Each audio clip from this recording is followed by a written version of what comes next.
தந்தை மகன் தூய ஆவியின் பேராலே ஆமென். இன்றைய செய்தியானவை எலியா தீர்க்கதரிசியானவரின் சிறிய கதை.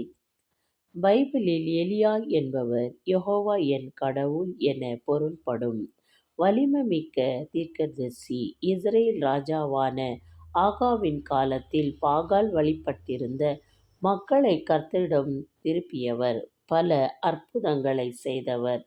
கடைசியில் சுழல் காற்றின் மூலம் பரலோகத்துக்கு எடுத்துக் கொள்ளப்பட்டவர். இவரது கதை 1 ராஜாக்கள் 1 முதல் 17-19 வரை மற்றும் 2 ராஜாக்கள் 1-2 வரை ஆகிய புத்தகங்களில் குறிப்பிட்டுள்ளது. எலியாவை பற்றிய முக்கிய அம்சங்கள். 1. பெயர் எலியா. இதன் பொருள் யெகோவா என் கடவுள் அல்லது யாவே என் கடவுள். 2. காலம் கிமு 9ஆம் நூற்றாம் ஆண்டு ஆகாவின் ராஜாவின் ஆட்சி. 3. பணி இஸ்ரேல் மக்களை பாகால் தேவ வழிபாடு போன்ற தவறான வழியிலிருந்து கர்த்தரிடம் வழி நடத்தினார்.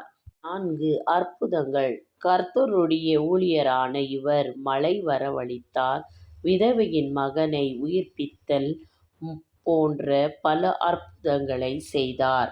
5. பாகால் தீர்க்கதரிசிகளுடனே சவால். கார்மேல் மலையில் பாகால் மக்களின் தீர்க்கதரிசிகளுடனே போட்டியிட்டு உண்மையான தேவன் கர்த்தர் என்று நிரூபித்தார். 6. பரலோகத்துக்கு எடுத்துக் கொள்ளப்படுதல். சுழல் காற்றில் நெருப்பு தேரினால் பரலோகத்துக்கு எடுத்துக் கொள்ளப்பட்டார். அவரது சீஷரான எலியாவுக்கு பதிலாக அவரே அனுப்பப்பட்டார்.